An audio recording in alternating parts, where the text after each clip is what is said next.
এরপরে আজকে যাদের করেছেন তাতে হোম সেক্রেটারিকে সিএস করা হয়েছে। এই হোম সেক্রেটারির সঙ্গে আমি কিছুদিন পরিবহন দপ্তরে কাজ করেছি। এত বড় করাপ্টেড অফিসার আপনি খুঁজে পাবেন না, এবং পরিবারের লোককে তিনি আপনার managing director west Bengal state highway corporation. আমি আপনাকে বলছি ইনার পরিবারের লোক স্টেট হাইওয়ে কর্পোরেশনে enjoying special extraordinary and illegal benefit. আমি ঠিক সময়ে আপনাদের সামনে ডকুমেন্ট দিয়ে দেব।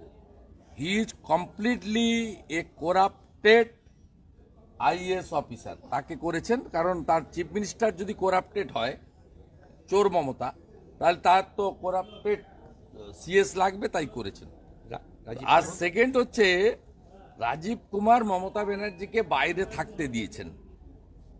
সমস্ত সিসিটিভি ফুটেজ সুদীপ্ত সেনের অফিসের সল্টলেকের এবং তার যে ডিভাইস ফোন কলের যে রেকর্ড সব ডিস্ট্রয় করেছেন রাজীব কুমার।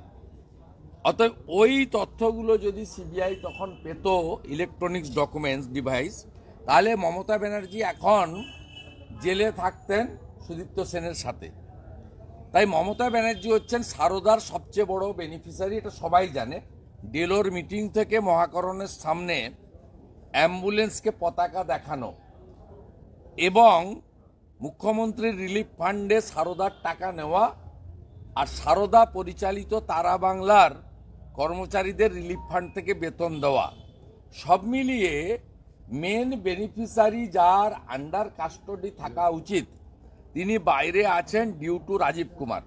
সেই জন্য একটা শীতের সন্ধ্যায় তিনি ধর্মতলাতে সারা রাত্রিব্যাপী ধর্ণা দিয়েছিলেন এই টেন্টেড আইএএস অফিসারের গ্রেপ্তার আটকাতে। স্বাভাবিকভাবে এটা return gift on the eve of New Year's. Mamata ব্যানার্জিকে বাইরে থাকার জন্য তিনি রিটার্ন গিফট দিলেন রাজীব কুমারকে, যেহেতু তিনি তাকে সেভ করেছেন। সেকেন্ড থিং হচ্ছে মিস্টার রাজীব কুমার, তার বিরুদ্ধে যে গ্রেপ্তারি পরোয়ানা তিনি হাইকোর্ট থেকে একটা রক্ষা কবচ নিয়ে আছেন। এর বিরুদ্ধে সিবিআই এবং কেন্দ্রীয় সরকার সুপ্রিম কোর্টে গেছিল। এই মামলা 2 বছর ধরে পেন্ডিং আছে। আমি আপনাদের মাধ্যমে সেন্ট্রাল ব্যুরো অফ ইনভেস্টিগেশন এবং ভারত সরকারের পক্ষে সলিসিটর জেনারেল এদের কাছে দাবি করব যে অবিলম্বে 2 তারিখে সুপ্রিম কোর্ট খুললে এই মামলাকে বিবেচনার জন্য বিচারের জন্য তোলা হোক।